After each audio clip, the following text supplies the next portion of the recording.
بسم اللہ الرحمن الرحیم۔ سامعین محترم، آج پاکستان میں ہر شخص مہنگائی کے ہاتھوں بے حد پریشان ہے۔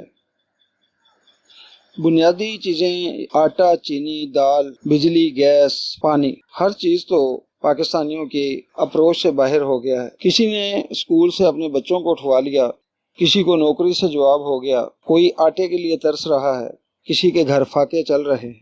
اس صورت میں اگر قوم پریشان ہوتی ہے تو یہ حیرت کی بات نہیں ہے۔ اس کنڈیشن میں انسان مایوسی کی طرف بڑھتا ہے۔ لیکن سامعین محترم، ہمیں یہ بات یاد رکھنی چاہیے کہ ہم مومن ہیں جنہیں یہ کہا گیا کہ لا تقنطوا من رحمت اللہ، یعنی میری رحمت سے نا امید نہ ہو۔ اور پھر فرمایا فَإِنَّ مَعَ الْعُسْرِ يُسْرًا إِنَّ مَعَ الْعُسْرِ يُسْرًا، ہر مشکل کے بعد آسانی ہے، بے شک ہر مشکل کے بعد آسانی ہے۔ سامعین محترم، انتہائی بڑا دل کر کے اور اپنے رب کے حضور رجوع کرتے ہوئے اس مایوسی سے ہم نے بھاگنا ہے۔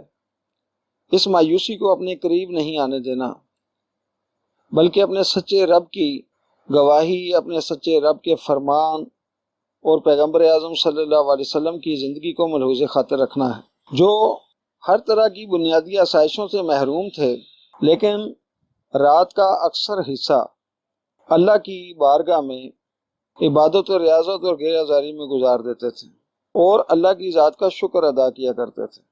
جیسا کہ حضرت عمر رضی اللہ تعالیٰ عنہ نے اپنے ایک ساتھی کو ایک ایسا شخص دکھایا جس کے ہاتھ بھی نہیں تھے، پاؤں بھی نہیں تھے، دانت بھی نہیں تھے، آنکھیں بھی نہیں تھیں، کان بھی نہیں تھے، یعنی بہرا تھا۔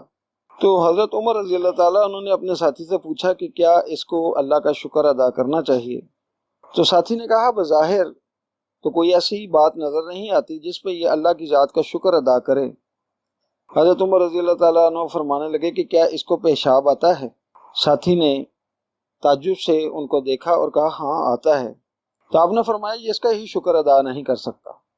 سامعین محترم، اسی طرح سے موسیٰ علیہ السلام کے دور میں موسیٰ علیہ السلام کی قوم کو یہ پتہ تھا کہ آپ اللہ رب العزت سے کوہ طور پہ ہم کلام ہوتے ہیں، تو وہ اکثر اس طرح کے سوالات کر دیتے تھے جو ان کی نجی زندگی کے متعلق ہوتے تھے یا ذاتی نوعیت کے ہوتے تھے۔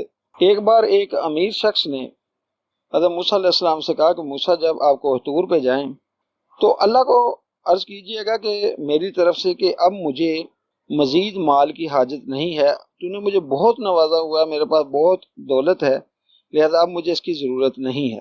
آپ نے اس کا سوال سنا، آگے چل دیے تو وہاں آگے دیکھا کہ ایک شخص ریت میں اپنے تن کو ڈھانپ کے بیٹھا ہوا ہے کیونکہ اس کے پاس کپڑا تک نہیں ہے۔ اس نے کہا موسیٰ ہمارے بارے میں بھی اللہ سے بات کیجئے گا کہ وہ ہم پہ کرم فرمائے۔ موسیٰ علیہ السلام نے اس کا سوال بھی سنا اور آگے چل دیے۔ کوہ طور پہ جا کے اللہ رب العزت کی حمد و ثنا کے بعد ان دونوں اشخاص کے معاملات اللہ کے حضور میں پیش کیے تو اللہ رب العزت نے انہیں فرمایا کہ جس کو ہم نے بہت مال دیا ہوا ہے اسے کہو کہ میرا شکر ادا کرنا چھوڑ دے، ہم مزید مال اس کو عطا نہیں کریں گے۔ اور جو ریت میں اپنے آپ کو چھپا کے بیٹھا ہوا ہے اسے کہیں کہ وہ اللہ کا شکر ادا کرے۔ آپ نے دونوں کے جوابات اللہ سے لیے اور واپس آ گئے۔ مالدار آدمی آپ کے انتظار میں تھا۔ جب آپ تشریف لائے تو اس نے اپنے سوال کا جواب چاہا تو آپ نے فرمایا کہ اللہ تعالیٰ فرماتے ہیں کہ اس شخص کو کہو کہ میرا شکر ادا کرنا بند کر دے، میں اسے مزید مال عطا نہیں کروں گا۔ تو وہ شخص بے ساختہ کہتا موسیٰ یہ کیسے ہو سکتا ہے؟ اتنی نعمتیں، اتنی فراوانی نعمت اور اس پہ میں شکر نہ ادا کروں، یہ کیسے ہو سکتا ہے؟ میں یہ نہیں کام کر سکتا۔ تو موسیٰ علیہ السلام نے فرمایا پھر تیرا مال بھی کم نہیں ہو سکتا۔ وہاں سے آپ آگے چلے تو ریت میں ڈھانپے ہوئے شخص نے آپ کو آواز دی موسیٰ کیا میری بابت بھی اللہ سے بات کی؟ تو موسیٰ علیہ السلام نے کہا کہ ہاں، تمہارا بھی سوال جو ہے اللہ کی بارگاہ میں پیش کیا تو اللہ نے فرمایا اسے کہو میرا شکر ادا کیا کر۔ تو وہ شخص انتہائی جھنجھلاہٹ میں موسیٰ علیہ السلام سے کہنے لگا کس بات کا شکر ادا کروں، کیا دیا ہوا اس نے؟ اس کا یہ کہنا تھا کہ ایک تیز ہوا چلی اور اس کے تن پہ پڑی ہوئی ریت جو ہے وہ اڑ گئی اور وہ برہنہ رہ گیا۔ یعنی اب اس کو سمجھ آئی کہ یہ جو ریت تھی یہ بھی تو اس کا کرم تھا۔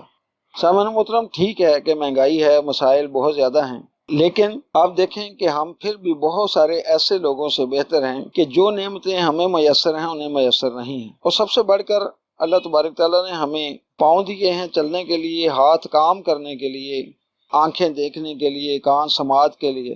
یعنی جن لوگوں کے ہاتھ یا پاؤں نہیں ہیں، آنکھیں یا کان نہیں ہیں، ان سے پوچھ کے دیکھیں تو پھر ہمیں احساس ہوگا کہ نہیں، اللہ کا ہم پہ بڑا کرم ہے۔ لہٰذا ہمیں ہر حال میں اللہ کا شکر ادا کرنا چاہیے، اور اس کے اس وعدے پر، اس کے اس فرمان پر کہ فَإِنَّ مَعَ الْعُسْرِ يُسْرًا إِنَّ مَعَ الْعُسْرِ يُسْرًا، کہ ہر مشکل کے بعد آسانی ہے، ہر مشکل کے بعد آسانی ہے، اس کا انتظار کرنا چاہیے کہ اللہ رب العزت ہمیں کب آسانیاں عطا فرماتے ہیں۔ اللہ تبارک تعالی ہمیں ایک سچا پکا مومن بننے کی توفیق عطا فرمائے۔